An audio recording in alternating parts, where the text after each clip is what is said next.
What's up, everybody? Welcome to fucking camera angle. There we go. Welcome to BioS3 Raw TV. You know, when I started the Raw TV thing a little over a year ago, about maybe a year and a few months ago, I first put out the videos because people weren't thinking for themselves.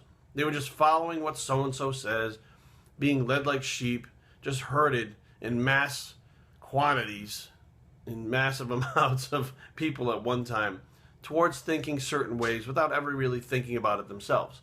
They never really stopped to think about, is this what I should be doing? Should I be eating this? Maybe I should look more into it on my own.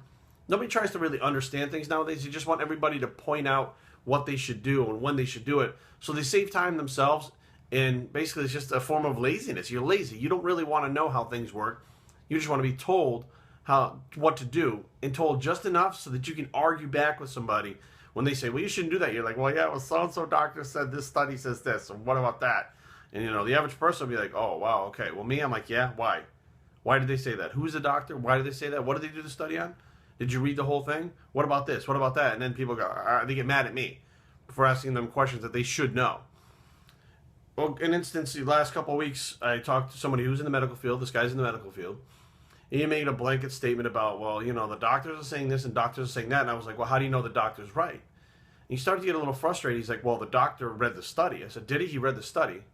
So who's saying that he interpreted the study right? Or who's saying that the study that was done was even right? Well, the New England Journal of Sports Science. Well, how do you know that? Who's questioning them? So the bottom line, revolves around you need to go find out what to do and what to put in your body and not rely on what other people tell you to. That's where you come into issues, because there's a shit ton of diseases and bad things that happen to the body that were not given labels before. They weren't identified. So they went unidentified until someone finally identified them. And these things basically just had to be looked into deep enough to find out what they were. And if you don't think shit like that goes on nowadays, you're wrong. It's the same thing. Scientists discover new things all the time that previously weren't even thought of, or they thought it was the opposite, and they find out, oh shit, we were wrong. So one of these fads that have been around the last, I don't know, I'd say 2 years or so, coconut oil. And I get my clients questioning, oh, Jerry, why don't I use coconut oil? Can I use coconut oil? What about coconut oil? And I'm like, what the fuck is it about coconut oil that you need so bad? Well, you know, I read this, I read that. Well, I also saw that Oprah Winfrey said acai berry helps you lose weight. GNC was then bombarded with sales of acai berry. It was flying off the shelves. You couldn't even keep it on the shelves. And then Dr. So-and-so, Oz, or whatever the fuck his name was, came out and said that green coffee bean makes you lose weight. Well, that shit flew off the shelves. But the bottom line is, they're all fads. They don't fucking work. I don't care what the research says. You and I both know if you've ever taken a acai berry or a green coffee bean, you haven't lost any weight. Okay? The coconut oil now, we got people speaking out against it. Before, it was a big, to-do thing, and, companies made a lot of money by selling coconut oil in place of fats. And let me just, we're going to run through this a little bit. It's like the last 12 months are saying it really exploded. Here's a few facts about, what this whole coconut oil thing is. You probably know that there's two types of fats, saturated fats and unsaturated fats. Saturated fats are found in animal products with loads of evidence to show that a diet high in saturated fats leads to heart disease. Now, we talked about carbohydrates leading to heart disease. Whatever. On the other hand, unsaturated fats are good for us and can protect us from heart disease and be found in fish, nuts, olive, and other plant-based oils. That's true. Take a look at the graph below. It shows that coconut oil is made up of 92% to 96% saturated fat. Okay? Sitting as the highest saturated fat content of all oils. Meat contains approximately 46% saturated fat. So even the beef that you're eating has less fat, saturated fat, than the coconut oil. The coconut oil is the highest thing, 96%. Let's see, we got olive oil is 14% saturated fat compared to the 96% fat of coconut oil. What else is in here? I mean, canola oil is technically the lowest in saturated fat. It's, cottonseed oil is 27%. Basically everything is lower in saturated fat than coconut oil.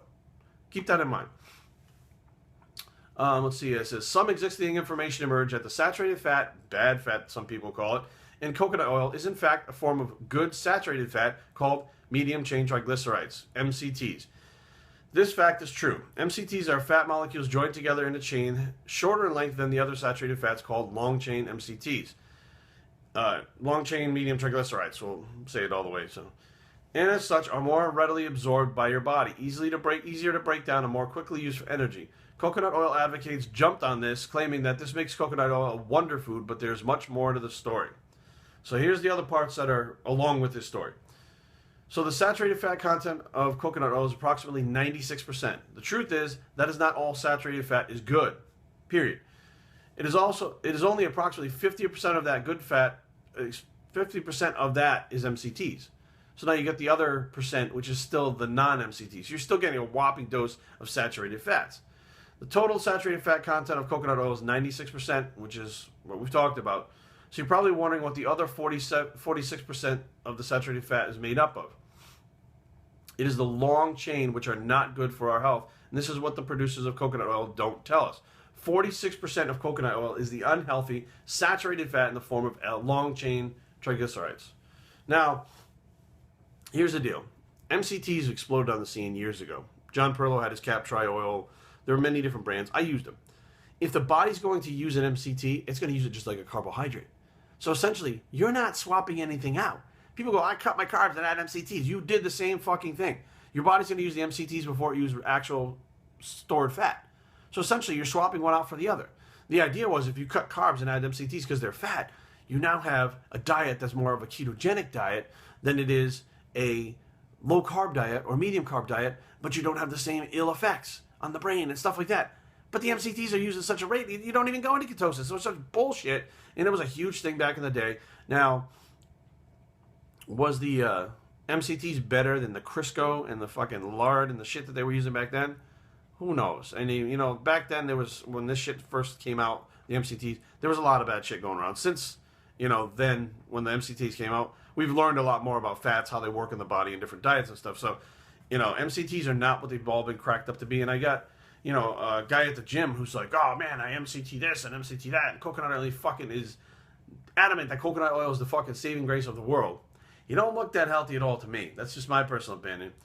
And second of all, he hasn't made a single fucking gain or loss in like 4 years. Nothing has happened to his body. Every day he tells me about how great progress and gains he's making, and he looks the fucking same all the time. So it's definitely not that wonder nutrient that it's all cracked up to be. Now there's a strong amount of evidence in humans to show that a diet containing polyunsaturated, monounsaturated oils found in olive oil and polyunsaturated oils from oily fish are protective against heart disease and can assist our brain function to produce healthy skin and nails.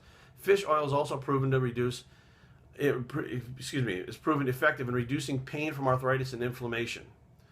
Coconut oil advocates also claim that it holds antimicrobial, Jesus Christ, first thing in the morning, and antibacterial and anti-inflammatory powers, but so does garlic, onion, honey, and ginger. So there are other things that you could take to get those same effects without adding the saturated fat to your diet. So basically what happened was somebody somewhere decided to put a big media push behind this. They decided to put some advertising behind it. And when they did, they now have this new wonder food like acai berry and all this other shit that people caught on to because, you know what, it actually tastes pretty good. And the fact that you can use it to cook and all this shit makes them feel better about themselves, that they're doing something healthy because they're told by the experts that that's what you should do. When you actually break it down to, you know, this is not new information. You could find this yourself, but none of you people that are using the coconut oil are looking at this. So then you're like, well, fuck, you know, my health markers are not changing. My cholesterol's not changing, but I'm taking my coconut oil, and you go to the doctor and he says, oh, you know what, whatever dietary adjustments you made, I'm taking my coconut oil, and the doctor goes, good, because he doesn't have a fucking clue either because he hasn't checked into it. And then you just spin round and round and round, nothing happens, and you stay unhealthy. Period. So this is why I don't have coconut oil included in my meal plans. And I'm tired of answering it over and over again, so I figured I'd make a video and, you know, put this up so that when you guys come fire me, go, Jay, you're so wrong, you're so full of shit. I go look at it online. I'm going to link this in the box below so you guys can go look at this. It's the Nutrition Guru and Chef blog that this is on. And basically they just give, you know, updates in scientific information and facts so that you can make a decision based on your own information that you gather and make an educated decision whether or not you should use this stuff. BioStraining@gmail.com. Leave comments down below, but don't fight, because I don't give a shit. Coconut oil.